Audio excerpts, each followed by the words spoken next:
नमस्कार मंडळी, स्वागत आहे तुम्हा सर्वांचं रोशनीज किचनमध्ये.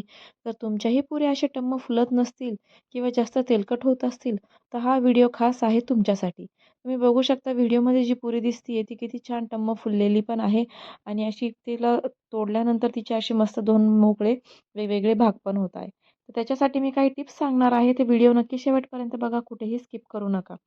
इथं सुरुवातीला मी 2 वाट्या गव्हाचं पीठ घेतलं आहे. त्यानंतर 2 चम्मच बेसन पीठ घेतलं आहे. टिप नंबर 1, आपल्याला याच्यामध्ये बेसन पीठ टाकायचंच आहे. त्याने काय होतं, की पुऱ्या ज्या आहेत त्या खूप वेळ खुसखुशीत राहतात त्यामुळे.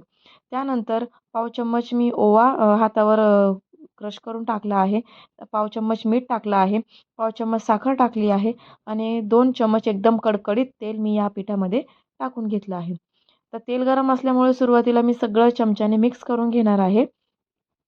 तर व्हिडिओ नक्की शेवटपर्यंत बघा, कुठेही स्किप करू नका. म्हणजे तुम्हाला सगळ्या टिप्स मी सांगणार आहे या व्हिडिओमध्ये. त्या पुऱ्या कशा फुलल्या पाहिजे, त्याच्यासाठी काय करायचं आहे. आणि शेवटची टिप आहे ती सगळ्यात इम्पॉर्टंट आहे. त्यामुळे व्हिडिओ नक्की शेवटपर्यंत बघा.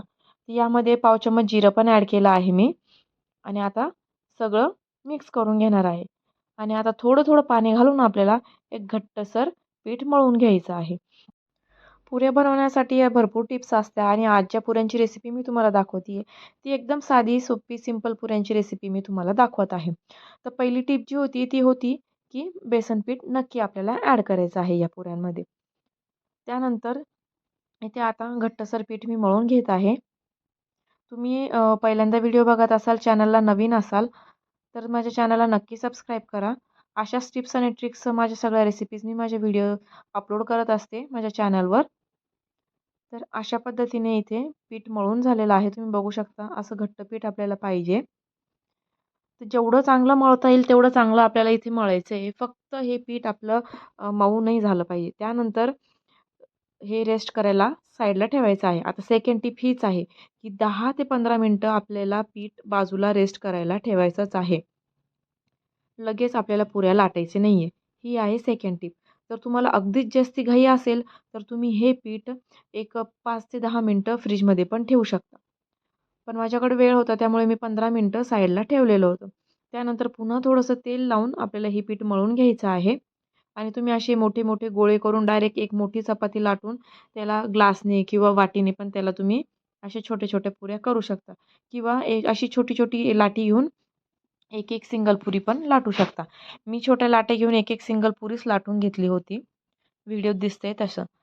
तर इथे आपल्याला पिठाचा अजिबातच वापर करायचा नाही आहे. पिठाने काय होतं, जेव्हा आपण पुऱ्या तळतो तर सगळं जे तेल आहे ते असं पिठाचं होऊन जातं आणि ते पीठ त्या तेलात जळून जातं त्यामुळे. तर अगदी 1 ते 2 थेंब फक्त तेल लावायचं आहे लाटीला आणि अशी पुरी लाटून घ्यायची आहे. तर पुरी जास्ती जाडही लाटायची नाही आहे आणि जास्ती पातळ पण लाटायची नाही, मीडियम पुरी लाटायची आपल्याला. तर साईडला तेल पण ठेवलेलं आहे मी तापायला. तर तेल तापतंय तोपर्यंत इथे 3-4 पुऱ्या मी लाटून घेणार आहे. तर अशा पद्धतीने सगळ्या पुऱ्या लाटून घ्यायच्या आहे. व्हिडिओ जास्ती मोठा नको व्हायला म्हणून मी थोडं फास्ट करून दाखवत आहे तुम्हाला. थर्ड टिप जी आहे ती आपली हीच आहे, की जास्त तेलाचाही वापर करायचा नाही आणि पिठाचा तर अजिबातच वापर करायचा नाही आहे. अगदी 1 ते 2 थेंब तेल लावून आपल्याला पुऱ्या लाटून घ्यायच्या आहे. आणि तुम्ही एक मोठी चपाती जरी लाटत असाल तर तीही तशीच लाटायची आहे आपल्याला. त्यानंतर चौथी टिप अशी आहे, की तेल जे आहे ते एकदम कडकडीत तापलं पाहिजे. आता एक छोटासा पिठाचा गोळा टाकला तर तो लगेच वरती तरंगायला पाहिजे असं आपलं तेल तापलं पाहिजे. तेल जर कमी तापलेलं असेल तर मग पुऱ्या तळायच्या वेळेस ते जास्त तेल खातील.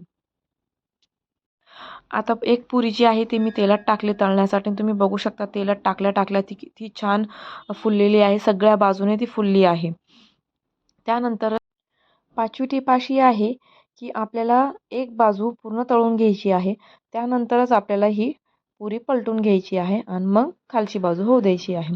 आता तुम्ही बघू शकता, की वरची बाजू जी आहे, किती किती छान सोनेरी गोल्डन ब्राउन कलर आलेला आहे तिला. आणि जास्तही जर तुम्ही फ्लिप कराल, तर पुऱ्या ज्या आहे आपल्या त्या एकदम कडक होतील, मऊ होणार नाही, खुसखुशीत होणार नाही त्यामुळे. आणि जेव्हा आपण पुरी काढतो कढईतून बाहेर, तर तिचं पूर्ण तेल नितळून घ्यायचं आहे.